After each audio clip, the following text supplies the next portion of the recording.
Hey, friends. This is Martine Williams, and I am obsessed with all things mompreneur life and helping you to remix your priorities, your habits, your mindsets, and yes, even your relationships so that you can build a successful business without losing yourself in the process.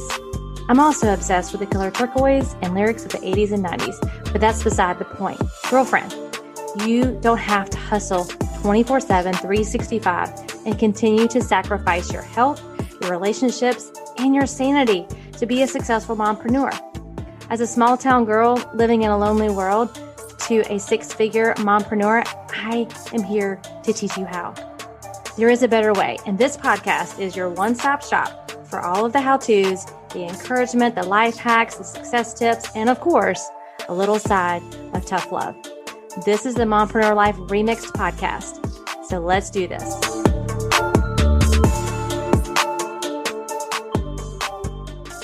Hey friends, today's episode is a Turquoise Talk guest, and I'm excited to introduce you to Elisa Schmitz, who is an award-winning entrepreneur and professional journalist. She's the Latina founder and CEO of 30seconds.com, which is an inspiring digital media platform that makes the world a happier, healthier, and more delicious place 30 seconds at a time. Intriguing, right? And you're going to go check that out. Don't do it now. Wait till after this episode.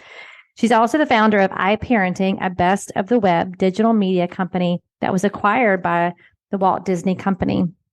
After the sale, Elisa worked for Disney as the director and executive director of the Disney Interactive Media Group. And she has been a newspaper columnist, a magazine editor, radio and video host, and the creator of content and marketing programs for several Fortune 500 companies.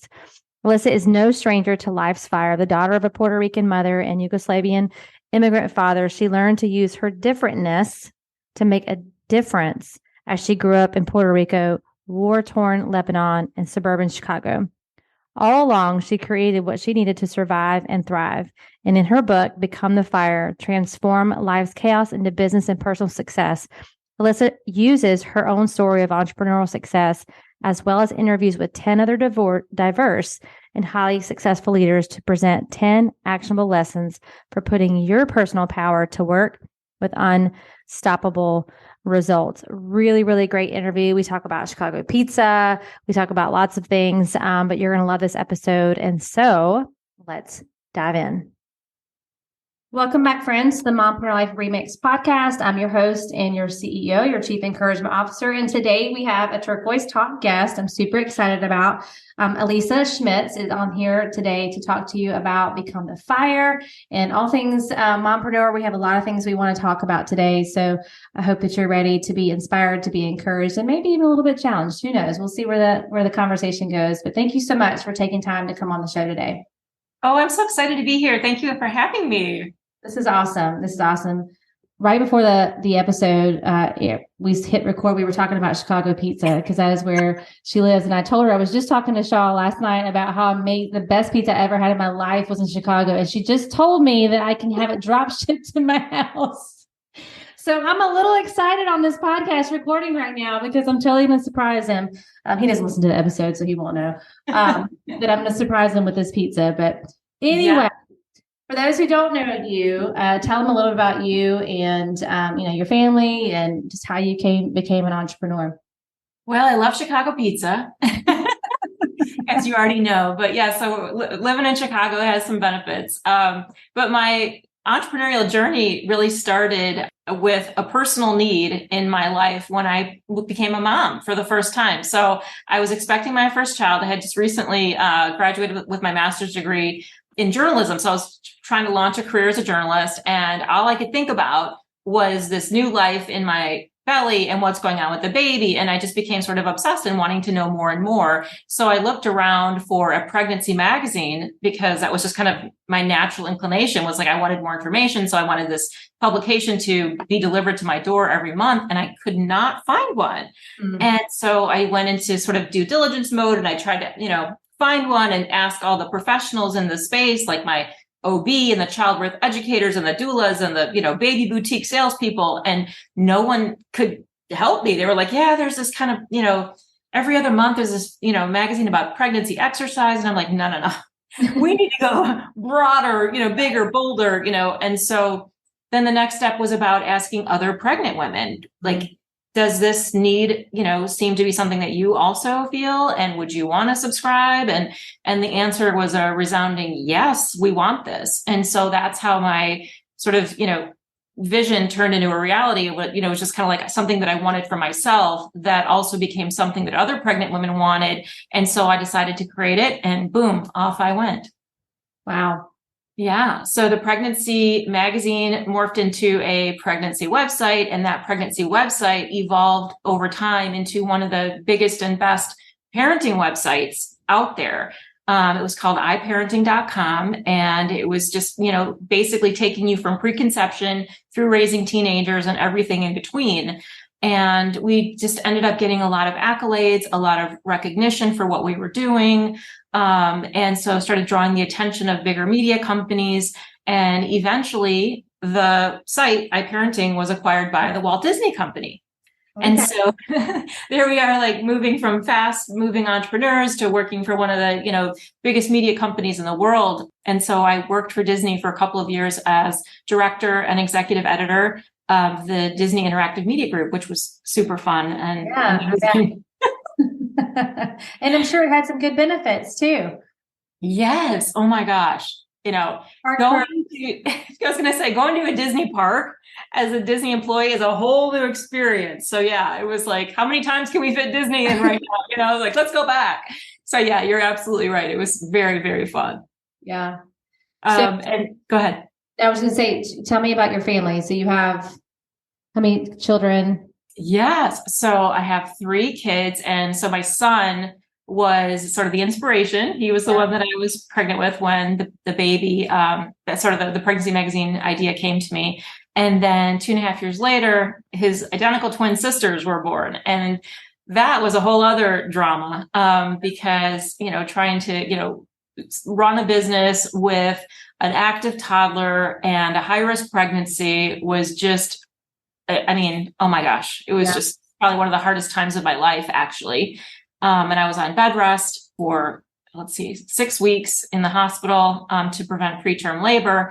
And then they were born 6 weeks early. And so it was just, a really, really tough time, but it actually, fueled a lot of this was sort of, fueling the growth of the website too. Right. So it was content. You had real life examples of things to share. And I think that, especially as women, I think we relate to stories and we can kind of see ourselves, maybe not in that exact struggle, but it just speaks to the heart, right, of the mom. And that's why I love having guests come on to the show, that everyone has a story. I believe that. And we can all learn from each other's stories, good things and lessons learned, and hopefully help others, maybe skip some of those hard lessons that we learn, because we're able and willing to share those. And I know you talk about some leadership lessons that you learned based on some of the hard moments that you've had as a woman and as a mom. You want to share a little bit about those?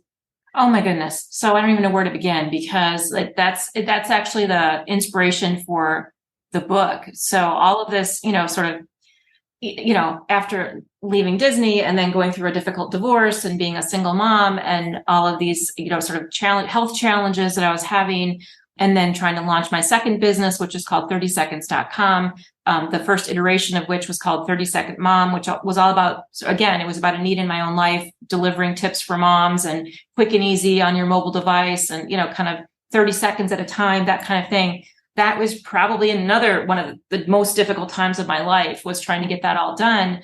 And so as I was able to accomplish all these things, I then started to be able to give back. And I'm getting to the kind of the point where all these like leadership lessons started to crystallize, is because I am part of a mentoring organization at Northwestern University. And I was on campus mentoring students, and kind of told the story that I just told you about building the business and then building the second business. And then it was time for Q&A. Right.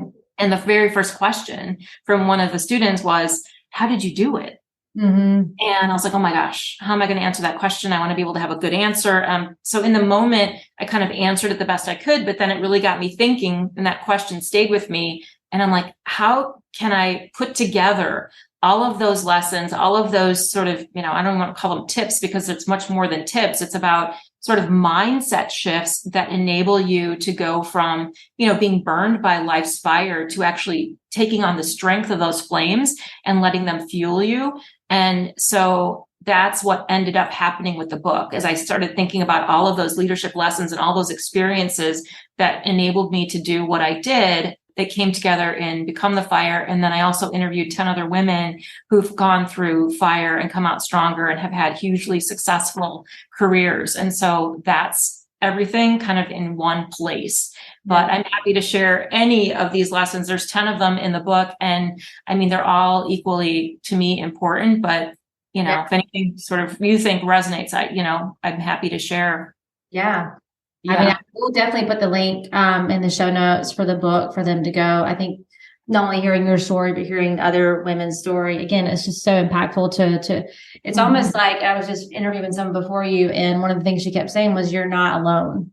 What you're feeling and what you've gone through, it may not be the exact thing, but you're not the only one that's felt that way. You're not the only one that's been through a struggle. And that's why I think it's so important that we share our stories, not just when you're in the middle of it, but also let people see, hey, I got on the other side of it, Exactly. and you can too. Because when you're in it, it's like, you don't want to hear that sometimes, but you need to hear it. So it gives you that hope to just keep pushing through. And like you said, utilize those hard times and that fire to fuel you, to get on the other side and achieve greatness.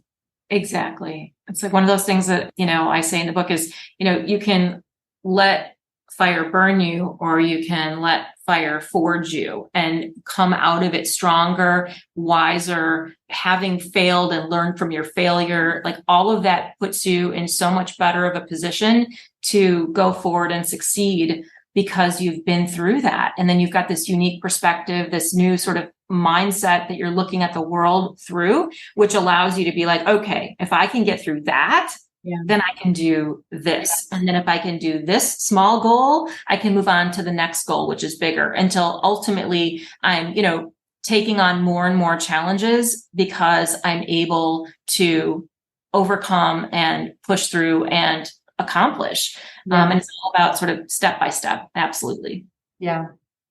So one of the things I know you talk about is kind of letting go of false beliefs, setting new intentions for work and life to become that fire in this year. And that may be somebody's like intention this year is they want to really let go of that false belief that they have about themselves as a mom or as an entrepreneur or whatever. Can you speak a little bit on that? Yeah, I think moms in particular, women and moms in particular, are so filled with this sense of, imposter syndrome for, kind of a label, if you want to put on it, which is basically this feeling that, I'm not equipped or I'm not qualified or I'm not worthy of success or I can't do that. Who, me? I can't do that. And I try to flip that on its head and say, why not you? Because if I can do it, or any of the women in my book who basically came from very sort of, backgrounds that you wouldn't expect wouldn't necessarily lead to this great success. I mean, if they can do it, you can too. So that goes along with what you were saying, which is, kind of like this notion of, setting aside this belief that I can't do it. And instead asking yourself, why not me? Why I am worthy. And so taking steps, like I was saying before, is, I think, the most important thing. Putting yourself out there a little bit, going beyond your comfort zone. I talk about this. One of the chapters is called Get Comfortable with Being Uncomfortable, because everyone hates to feel uncomfortable or awkward or like you don't fit in or like, you're outside of your comfort zone, right? And the only way you're going to succeed and grow is by getting out of that comfort zone, because that's where all the success is. It's like what you want is on the other side of that, which is kind of leads me to another one of the lessons in the book, which is courage and the role that fear plays in all of this, which, fear is not bad. Fear is actually really good. For me, it's an indicator of, okay, proceed with caution, assess the situation, analyze the risk versus the reward. And once you've been able to do that and decide, okay, I understand the risks, but the reward to me is more important than the fear I feel of, sort of doing it. So you're weighing that and coming out on the side of like, I want it more than the fear is going to hinder me. Yeah. So that's how I basically live my entire life. Yeah. It's right. It's like this trusting your gut, but not only relying on your gut. It's about sort of feeling that instinct, but then assessing the situation and using data points around you, including your own fear, but also, like I was talking about before, assessing the market, like, is there an opportunity here? And what would it take for me to accomplish that opportunity? How much risk can I tolerate? And you know what? Maybe it's worth tolerating more risk than I normally would because the opportunity, I see it so clearly and it's there. And if I do X, I will achieve Y. So that's basically, in a nutshell, if I had to get that's probably one of the most important lessons I can deliver, because that is about sort of setting aside that false belief that I can't do it, which is not true. You can do it. It's just a matter of pushing through all of that stuff in order to do it. Yeah. Yeah. One of my mentors used to always say, feel the fear and do it anyway. Like fear is a common emotion. Courage is an uncommon decision. It's just the decision to say, okay, I see the fear, I feel the fear, but that end result is way more important. And I'm just going to push. Exactly. Kind of push through that. And it helps to have people around you to help you through that. This is not, sometimes it feels lonely if you're a solopreneur and you're listening and maybe you don't have a good circle of peers that kind of help you through those fearful moments, or maybe you don't have a mentor or a coach, whatever. You need one. I'm just going to go ahead and say that. I can't talk about that without putting a plug in there. I mean, I don't know where my life would be if I didn't have a mentor or a coach in my life at all times. And I do have I've been intentional about building people around me, right? Mm-hmm. Like the people that I can be real with and that will be real with me. And they won't just tell me what I want to hear. They're going to tell me what I need to hear, which is, you said you wanted this. It's going to feel awkward. It's going to feel uncomfortable, but this is why you said you wanted it. And we need those people. And that's why reading books is also amazing. And why listening to podcasts like this, because now someone's going to be inspired because they're going to hear part of your story and the lessons that you learned. And they're going to like, oh, she gets me. She was scared. Mm-hmm. And, she had some moments that felt like she was being burned, but she turned that burn. What'd you say? Don't let the fire burn you. Let the fire forge you.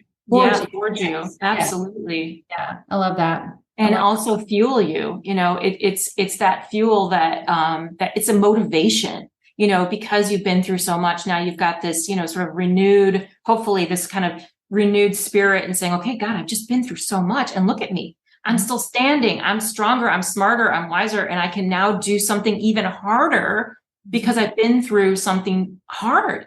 And so that's another thing I wanted to talk about was this fear of, we talked about fear, but failure. I think that one of the biggest things that holds us back is this, I'm going to flop. I'm going to fail. I'm going to make mistakes, all those things. And so it's important to turn that on its head and say failure is good, just like fear is good because it's an indicator.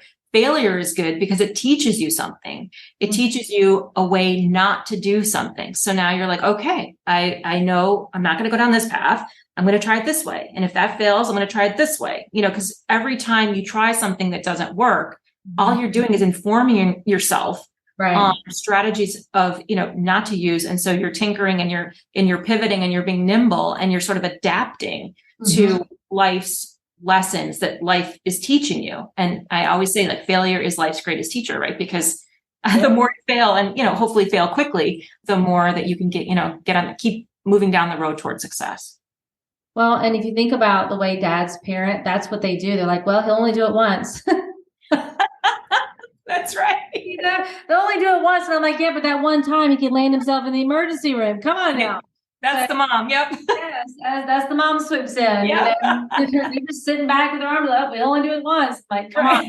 I have 2 boys, so I am outnumbered in my house, even down to the dog. I'm all boys in my house, and so that's just the mentality. But it's true. I mean, failure is a part of the process, and I think the sooner that someone can really grasp onto that and not take it as, well, I'm a failure because I failed. Right.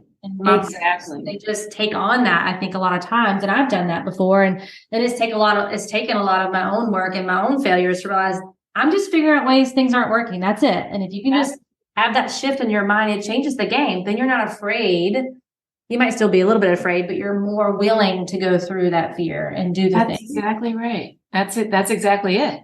Think about it as just a series of iterations, before you get to the final product or service offering or whatever it is that you're trying to achieve. You're iterating until you find the right model, the path that's going to get you to where you want to be.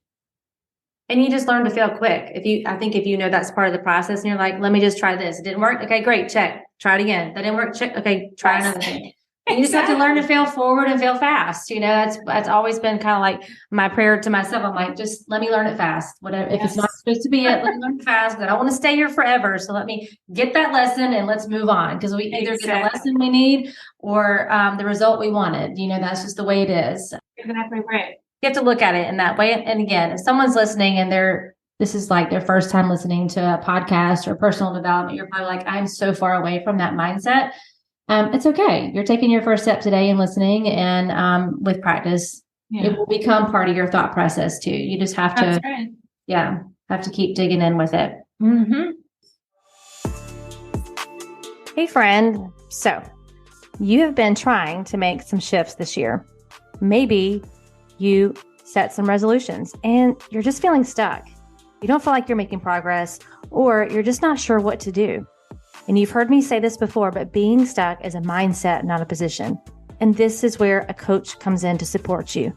Because here's what I know to be true about you, friend. If you could have done it alone, you would have already done it, period. And as a life coach and a certified PDP professional, I specialize in using a research-based personality and performance survey called the ProScan to illuminate how your unique personality and natural strengths, your work and life environments are influencing real-time performance. So here's what you need to do. Go to the link in the show notes and book your free clarity call to learn more about how I can support you in your goals. I can't wait to illuminate your strengths, cultivate your confidence, and elevate your life.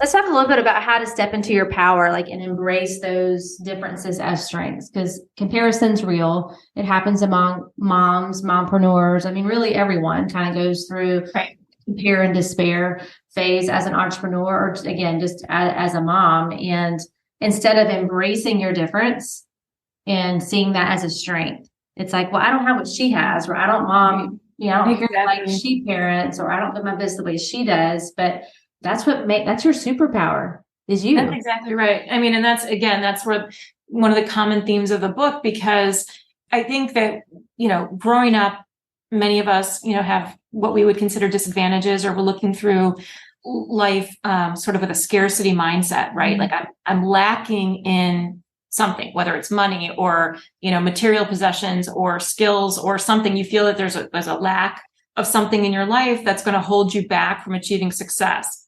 And I talk about, and this is not, of course, my thinking, it's the scarcity mindset and the abundance mindset are, well known, but I point it out because it's important to realize when you're letting yourself think that way. And instead of looking around and saying, God, I don't have that, and so therefore I can't do it, whatever it means to you. And instead looking around and seeing everything that you do have, and how can you leverage what you do have, and how can you leverage the skills that you have in order to make up for anything that you perceive that you're lacking. So, and with differences, that can be anything from, being a female in the workplace, or, being, my mother came from Puerto Rico. So that was really hard for me, growing up, being kind of teased all the time for having this mom with a heavy accent and just feeling very different, and having these experiences that just my dad was a immigrant. So just feeling very out of place. Yeah. And learning how to, instead of think, gosh, because my mom is, has this, I'm not going to be able to do, X, or I can't have friends, or I can't have, maybe the material things that I wanted. My parents, tell a story in the book that, they wouldn't get me an Izod shirt so that I could fit in with my classmates. So I'm like, God, I'm just this, right, Lucy that doesn't have the right clothes, so I figured out how to get that myself. So I've been working since age 10, just because I wanted to get, sort of be empowered to control my own destiny. So embracing these differences instead of, using them as sort of blame as to why you can't do something. And because the differences are your superpowers, because only only I see the world now as this, person that I just described, who's this, Latina mother, this, immigrant father that, teased and bullied and whatever. And, maybe we'll talk about the fact that I spent some time in war-torn Beirut, which just sort of all feeds into your mind, your worldview, the way that you see the world, right? So I have this very unique perspective on the world, and that became a strength for me, not a, sort of something that held me back. It actually helped push me forward. So, so those are the messages that I'm trying to get out to women and moms and just anyone who needs to hear it, that whatever you perceive in your life that, can be a detractor from your success, actually, when applied the right way and viewed through the right mindset, is an accelerant and a fuel to help you achieve what you want. So one of the questions that just came up as you were talking is, like, we know that we want to have that shift in our mindset. And I don't know for you if there was like a specific method you worked through to kind of have that shift from seeing differences as strengths, or seeing, all of these experiences that you were going through that would be very easy for you to go into that negative space or be like, well, I can't do XYZ because of this. Was there a moment where it just clicked for you and you're like, I'm no longer going to see it that way? Or was it like a process you went through? Because I know someone's listening right now and they're like, I don't want to feel and think that way anymore. Yeah. Help me. How do I do it? Right? Like, how do I make that shift? I know I need to. I know how it's going to help me. How do I actually do that? Is it just a switch that went off for you? Was it writing out all of the strengths on a piece of paper and affirming it every day? Like, did you have a process for that? Yeah, I mean, that's a great question. And for me, because it started in childhood, I think that it's, the key moments that I can point to are, sort of the earliest memory, which is the one of intense fear of being in Beirut and all of that. That was a tiny little mindset shift too. But then the next one is, the one I just mentioned about, like, if I can't get something, from my parents, I'm going to try to figure out how to get it myself, these little things. And so it's a good question in terms of, did I intentionally say, okay, I'm going to stop thinking this way and start thinking another way? I'm not exactly sure, because I was a kid, and so I started doing these things probably, because I was just so frustrated. And you're trying to survive too, right? Like, some of it's just like a survival mechanism too. Yeah. When you're in a state of fear, like you were in kind of, so it's kind of like, okay, this is like my survival. Yeah. Survive this. I'm not going to allow myself to think that. That's exactly right. I mean, and I think that, a lot of people who have intense moments like the ones I described can probably relate to that more so than, people that just maybe don't have such intense experiences. But at the same time, I describe this concept of being situationally aware of what's going on around you. And I think some of the reasons why I was able to develop the situational awareness that allowed me to sort of see problems and identify solutions is because of some of those experiences that I had, and just being more aware, because fear was part of my life, both, in Beirut and also growing up and being bullied, and, kind of my parents were fighting all the time. So you just learn to be sort of more heightened. Yeah. But anyone can learn to have situational awareness just by starting to tune in to your senses. Like, when you're in an environment, no matter where you are, whether it's on the street or in a room, or, I call it learning to read the room, just by picking up, picking up on cues around you, other people's body language, things that you're hearing and seeing. And then sort of, I really am a strong believer in the mind-body connection. So, taking in all of this information through your senses and then sort of filtering it through your mind, and then just like, oh, okay, now I understand what's going on around. I can see the problem. And then the next step, of course, is to try to find solutions. Mm-hmm. And so that is a great question. I'm not sure if I exactly answered it to the point where others can sort of do it in their own life, but I feel like, starting to just pay a lot more attention to what's going on around you and sort of honing in on your mind-body connection is really, really vital. Yeah. Yeah. And I think everybody may do it a little different. That's why I asked, just to kind of see if you had a process for it. And I do think awareness is the first piece of it. One of the things that I talk about is catch it, check it, and change it. So catch the thought that you're having, check it. Is it factual? Is it a feeling? And then change it if you need to.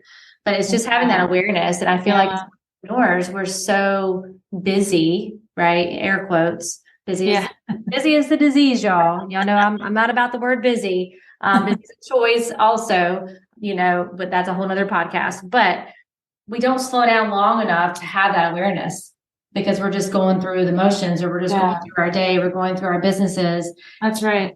And we're thinking that we're okay. And then we realize, oh, I'm not okay, or I am living in a state of fear or a state of comparison or burnout, all of those things. And we're just keeping up with the hustle because that's what society is telling us we're supposed to do. If we just hustle harder, we'll have that successful business, or we'll have that relationship that we want, or we'll have, the kids will do all the things that we want them to do if we just hustle harder as a parent. Yeah. And, those that listen, no, I'm not, I'm anti-hustle. I work hard, but I'm not about hustling 24/7, 365. I'm against that because I've seen too many crash and burn. Yes. On that. So I always like to ask every guest, have you ever experienced burnout? And you talked about, bed rest, being pregnant, but outside of that, would you say you've experienced burnout? And if you have, how did it present itself to you? Did you get depressed? Did you pull away? Did you get more aggravated? How did it present for you physically and emotionally? That's an awesome question, especially for mompreneurs, right? Because we're burning the candle on both ends, at home, at work. It all overlaps. We're probably a lot of us, work from home. It's just a lot. So I do talk about the fact that building a business while raising a family is just incredibly intense. I'm lucky in that my business sort of wrapped around my parenting. It was all about parenting and moms. So, like you said earlier, almost anything I do can apply to, my business. Right. So I'm lucky. And I also am lucky because I had my family support. So that helped a lot with childcare. I mean, childcare is so expensive, so difficult. You have to get the right people that you trust. It's a very tricky thing for parents. So I feel very fortunate in that regard. But at the same time, that doesn't mean that there wasn't exhaustion and burnout and this constant, I hate this term, but work-life balance struggle. I mean, where do you find it, right? Because when you're paying, attention to work, the family life suffers. And then when you shift the balance, because you want to even it out, the other one, it's like a teeter-totter that's constantly going up and down, and you can never quite get that equilibrium. So, I can tell you countless times when I was accommodating both of them by, whether taking calls from the nursery, on a rocking chair, or planning family vacations that coincided with business trips so that I could, do both. And so that's just how I lived my life. And frankly, the passion that I felt for my business, I loved it. I love it so much that I really am fortunate that my work never feels like work, air quotes, work, because I love it. And so I'm driven to do more of it, to excel at it, to give it my best, because I feel like I'm really making a difference for the people that I serve in my business. And that fuels me. That again, is just, it's difficult, but it gives me a purpose. That's my mission in life. And so, my family and my business are sort of just woven together. Yeah. But I do, go ahead. I would tell you what I do to sort of relieve it, Yeah, no, I'd love to go ahead. I want to hear that. Yeah. So, you get to this point where you're like, this tea kettle is just, the top's going to blow off. And so in order to not get to that point, I have this practice, and I call it practice again in air quotes, because it's just something that I've developed over the years that helps keep me in a good place. And so it's a combination of mindfulness and activities that sort of give my brain a break and allow me to disengage. So really important to me are meditation, and I combine that with aromatherapy and deep breathing exercises that really, oh my gosh, it does so much to sort of take down the stress level that you feel, and physically you can feel it in your body. Yeah. And then activities like gardening for me is therapy. Yeah. I mean, I can be digging in the dirt and completely disengaged from any problems, that I'm having at home or work or whatever. And then all of a sudden, as your brain is totally on a break, I'll get an idea. Like, or, like I'll solve a problem that I've been trying to solve. And because I was so stressed out, I couldn't see the solution. All of a sudden I'm in the garden planting, something. And all of a sudden I'm like, oh, that's how to solve that problem. Right. You had the space. You gave your brain the space. Yeah. To be, a creative solution. Solutions. Yeah. So no, I get that. And one more thing, and there's a few of them, but I'll just try to get through this one, which I think, because I think it's so important, is journaling. You do not have to be a writer. I know I'm a writer, so it's easy for me to say, journaling, but you don't. It's a matter of just jotting things down in the moment that, whether it's like me in the garden, if I had an idea, I quick, jot it down, or even in my phone, I can take a note in my phone just to like get it out of my brain, and onto, a piece of paper or a device just to keep it. And that's where a lot of these really, ideas that I come up with, I find are valuable. And then I can, reflect on them later and decide if I want to do them or not. But, and journaling also helps me to stay grateful and to remember, even if something bad is going on in my life, there's always something to be found that's good. And that I will also write down, because if I'm in, in a moment of this, oh my God, this is awful. Yeah. You can also just think about, okay, but my kids are healthy, or, the dog's not sick anymore, or whatever it is that, is a bright spot. So that's really, really important. Yeah. I just started journaling for the first time about a year and a half ago, and I always made it more difficult than it needed to be, but just something about a blank notebook with no direction. And so finding a journal that had some prompts and stuff for me, I actually talked about my favorite one today on Instagram, but it really did help. And I'm like a firm believer in journaling now, whereas before I'm like, I don't have time for that. That's for the people that like to write and like deal with their emotions. I don't have time to deal with my emotions. I just want to bulldoze through life, So but it's been so good for me on so many levels. And I do at one point want to write a book or books or devotionals or whatever. And so it's like, I have a lot of things already written out, I would not consider myself a writer, but if you're a speaker, you're a writer, they kind of work both ways. You have to write your content to speak your content. So I don't know who that was for. Somebody listening needed to hear that. But I think it's great that what fills your cup, right? And that's what helps when you're in burnout, is to kind of get back to some of those grounding things that ground you, that fill your cup up, so that you're not trying to pour out, because you are pouring out a lot and you can't pour from an empty cup. Exactly. So how do you fill it up? Right. And for a lot of women, I feel like they don't know what those things are, because it's been so long since they've just been pouring and pouring and pouring, that they have to slow down. Right. Like you said, kind of get some of that awareness to, okay, what does fill my cup? And that's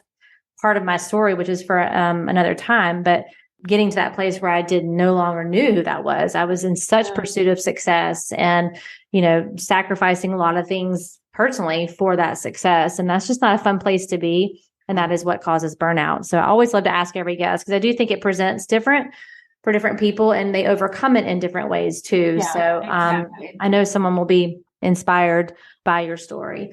Well, thank you. We have just a few more minutes, but I do want to talk about this living in the gray space, like redefining success and becoming friends with failure. We kind of talked about it a little bit with becoming friends with failure, but what has been like the gray space for you? Yeah. I mean, this is an important concept, because I think it does go back to that fear of failure, in that sometimes people hold themselves back from doing something that they want to do because they're afraid they're going to fail. Yeah. But so I asked the question, what is failure? Yeah. Air quotes. Can you do that? What is failure?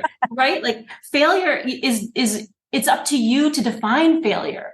So if you say, in my example, I talk about the fact that when I was building 30 Seconds, I was in these 3 very, very highly selective, very intense pressure accelerator programs for the highest potential female entrepreneurs. And so you're in Silicon Valley, and one's in New York City, and they, kind of drill you in this mindset of go big or go home. Yeah. If you're not shooting for, building $1 billion business, you're failing. Yeah. Right. And it's like, what? Like, oh my God. So you start building, you get into the mindset, and you're like, okay, I have to build $1 billion business, or 100 million, whatever the number is. It doesn't matter. Like, but just, you have to shoot for the moon, which I'm all about moonshots. Okay. I'm not saying don't, but when you're, that's drilled into you, then what that means is you're failing if you're not growing that fast. And that can be a recipe for disaster, because talk about burnout. Oh my God. If you're trying to, get to that point and you've got kids and you've got health issues or whatever, it's like, how are you going to do that without killing yourself, basically? Yeah. So you have to define success for yourself. And that's what I call the gray space. Like, does success mean that it's $100 million company, or is it okay if it's paying your bills? Like, is that okay? Yeah. Somewhere the gray space is somewhere in between.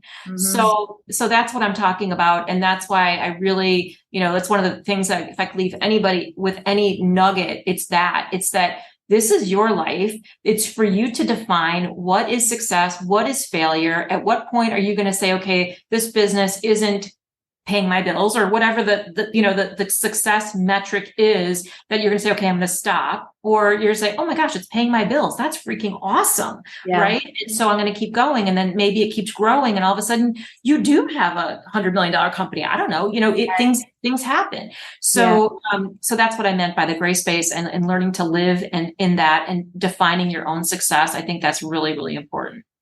It's so important. Like, it's having that clarity. And I can say, from someone who has built successful businesses and being in a lot of like coaching programs and masterminds where, there are some big players in there. And it was really easy for me there for a while. I was like, I have to build this big empire. And it's funny, I said to my friend yesterday, and this is something that I've learned over the years, that you can still have a big impact if you don't build a big empire. Like, you don't have to have a big empire to have a big impact. And it took me a while to realize that, because a big impact for me might mean just a big impact on my family and our goals and the things that we want as a family. Whereas for someone, big impact may be a $1 billion business, right? And impacting thousands and millions of people.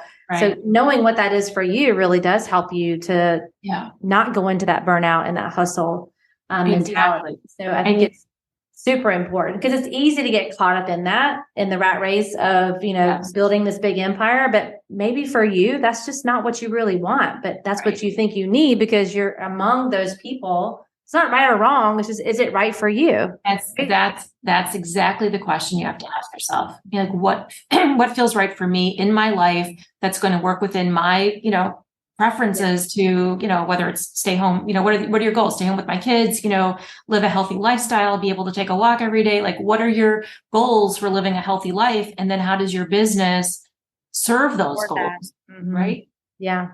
So, I love this. This has been awesome. Such good conversation. And there's more stories and more amazing content, I'm sure. And her book, Become the Fire, will include the links to that, and really any ways for them to connect with you, or is it 30seconds.com? Yes, that's the site, 30seconds.com, or they can go to the book website, which is becomethefire.com. And I have a personal author site, which is elisaschmitz.com. Okay. Awesome. Well, thank you so much for coming on. This was great. And I know that people will be checking you out on social and all of those places. So I appreciate you taking the time to come on again today. Thank you for having me, Martine. It was so fun. It was so awesome. All right, friends. Well, thank you so much for tuning in today. I will catch you on the next episode. And I'm believing in you always.